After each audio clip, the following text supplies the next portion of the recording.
पोखरकर नेत्रालय. आता आम्ही घेणार आपल्या डोळ्यांची काळजी.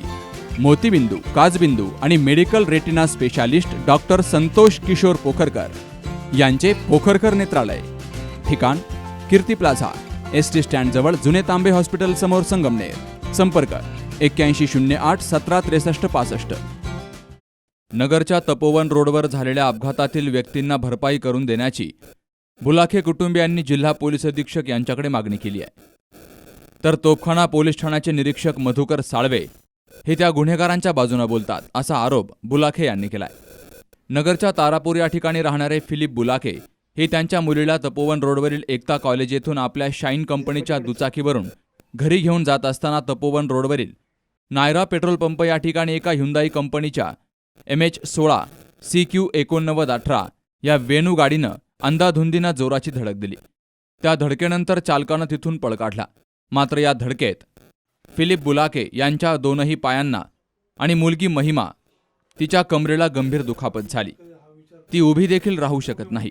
यावेळी स्थानिक ग्रामस्थांनी मध्यस्थी करत शासकीय रुग्णालयाऐवजी खासगी रुग्णालयात दाखल करा, तुमच्या उपचाराचा सर्व खर्च आम्ही करू असं सांगितल्यावर वडील फिलिप बुलाखे आणि मुलगी महिमा या दोघांना सावेडी येथील एका खासगी रुग्णालयात दाखल केलं गेलं. तर रुग्णालयाच्या डॉक्टरांनी तोफखाना पोलिसांना माहिती दिली. त्यावेळी जबाब घेण्याची परिस्थिती नसल्यामुळे 8 जानेवारीला नातेवाईकांनी वारंवार पोलिसांना संपर्क केला.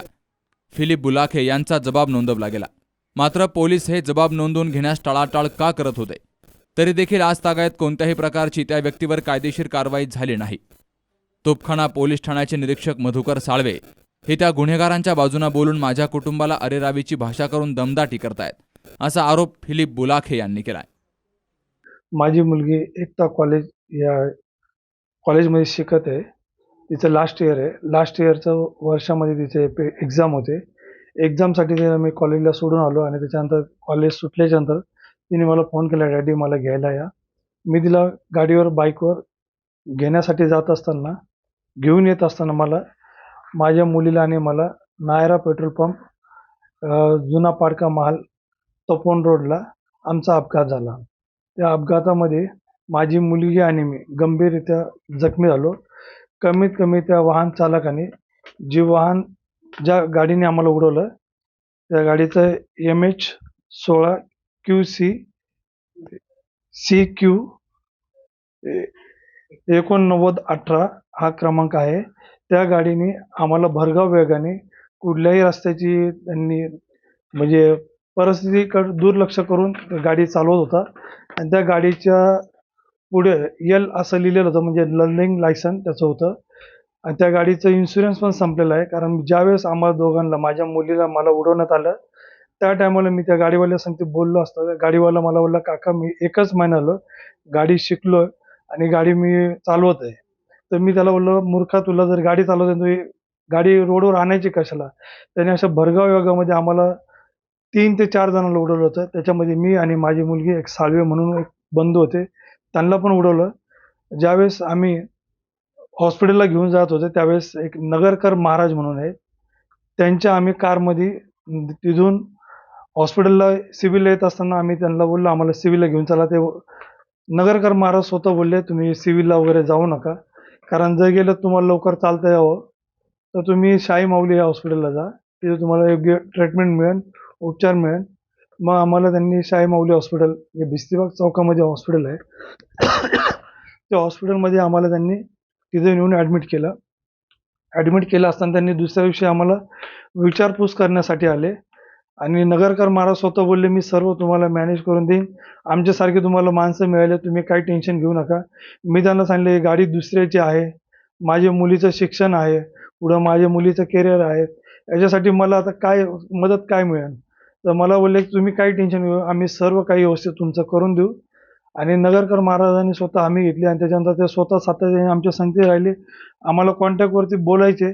ज्यावेळेस दुसऱ्या दिवशी ते आले, माझ्या पायाचं ऑपरेशन सांगितलं, पायाच्या ऑपरेशनच्या दिवशी ते आले, मला भेटले, मला बोलले काही काळजी करू नका, आम्ही सर्व मॅनेज करतो.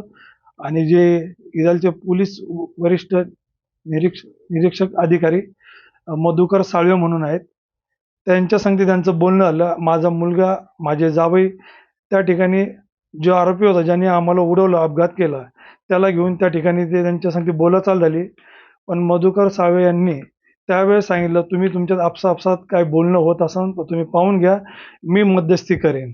असं बोलून त्यांनी आम्हाला म्हणजे उडाउडीचे उत्तर केले. आमची फिर्याद लवकर दाखल केलेली नाही किंवा आमची FIR दाखल झालेली नाही आणि माझ्याकडे चौकशीसाठी कुठल्याही प्रकारे कुणीच आलेलं नाही आणि मला जोपर्यंत डिस्चार्ज मिळाला नाही तोपर्यंत माझ्याकडे आले नाही. आणि ज्या दिवशी माझ्या पायाचं ऑपरेशन होतं त्या दिवशी नगरकर महाराज आणि त्यांचे कोण साथीदार ज्या व्यक्तीने उडवलं त्याचे मित्र येऊन माझ्या मुलीचे 20,000 रुपये आणि माझे 30,000 असे त्यांनी रक्कम 50,000 भरलेली आहे. हे आम्हाला डिस्चार्जच्या दिवशी माहिती आलं की तुमचे 50,000 आधी पेड आहेत. मग ते आम्हाला माहिती आलं आणि त्यांनी ज्यावेळेस आम्ही फिर्याद द्यायला त्यांना सांगितलं, आम्ही कॉल करत होतो नगरकर महाराजांना त्यांना, त्यावेळेस ते आमचे कॉल उचलायला टाळाटाळ करत होते. मग आमच्या वहिनींनी त्यांना कॉल केला, माझ्या पुतणीने कॉल केला. त्यावेळेस त्यांना आरेगाईचे शब्द केले आणि माझ्या पुतण्यासंगती पण त्यांचं फोनवर म्हणजे बातचीत झाली आणि त्यांनी मधुकर साळवे यांचं नाव घेतलं, वरिष्ठ अधिकाऱ्यांचं. त्यांनी आम्ही सर्व मॅनेज केलेलं, आमचं कुणी काही एक वाकडं करू शकत नाही. माझी एकच मागणी आहे, जर असे वरिष्ठ अधिकारी जर गंभीरपणे जर दखल घेत नसतील तर अशा अधिकाऱ्याला त्वरित निलंबित करण्यात यावं किंवा यांच्यावर मोठ्यातली मोठी चांगली ठोसपणे कारवाई करावी. कारण की असे आरोपी अनेक पुढे ते उभा करू शकतात की अशा गंभीर घटना घडल्या देखील जर ते गुन्हा दाखल करू शकत नसेल तर अशा अधिकाऱ्यांचा अशा खुर्चीवर बसायचा काही एक अधिकार नाही. मी तर सातत्याने हे सांगेन की अशा अधिकारी नगर शहरामध्ये जरी नको आहेत, कारण की नगर शहराच्या रस्त्याची परिस्थिती जर पाहिली तर प्रत्येक ठिकाणी अपघात ॲक्सिडेंट पाहायला मिळतात. आणि याच्यामधून आम्हाला हे शिकायला मिळालं की नगरमध्ये ज्यावेळेस आम्ही SP साहेबांकडे गेलो, आमच्या वहिनी निवेदन घेऊन गेल्या, त्यांनी दाखल केलं. त्यावेळेस SP साहेब स्वतः बोलले, साळवे ही तुमची दुसरी कंप्लेंट आहे काय आहे. आणि त्यावेळेस साहेबांना त्यांनी काही गोष्टी सांगितल्या. साहेबांनी त्यांना फोनवर सांगितलं की ह्या लोकांनी 50,000 घेऊन मॅनेज झाले. आम्ही कुठलेही 50,000 स्वतः आमच्या हातात आम्ही रोख रक्कम घेतलेली नाही आणि आम्ही अद्यापपर्यंत कुणाच्याही 1 रुपयाला लाजिनदार नाही. त्यांनी परस्पर येऊन पैसे भरलेले. आणि जर मधुकर साळवे यांना माहिती तर त्यांनी माझ्या वहिनीला, जर मला उडवलं, माझ्या वहिनीला किंवा माझ्या घरातल्या कुठल्याही व्यक्तीला बोलून समोर बसून त्यांनी विचारायला पाहिजे होतं की तुम्ही पैसे घेतले का. ज्यावेळेस आमच्या वहिनी गेल्या त्यांना आरेगाईची भाषा केली. त्याचे सगळे फुटेज माझ्याकडे आहे, रेकॉर्डिंग पण आहे. मी टायमावर मधुकर साळवे यांना सबक पण शिकवू शकतो आता. ज्या ह्या परिस्थितीत आहे मी की उठून चालू शकत नाही किंवा बसू शकत नाही. माझ्या मुलीचं आयुष्य खराब झालेलं आहे कारण तिचे शिक्षणाचं पुढील जीवन आहे आणि ती लास्ट इयरला आहे. आणि माझ्या मुलीचं माझं आता मी जर करता जर 3 महिने घरात आहे, 3 ते 4 महिने याची भरपाई मला कुठून येईल.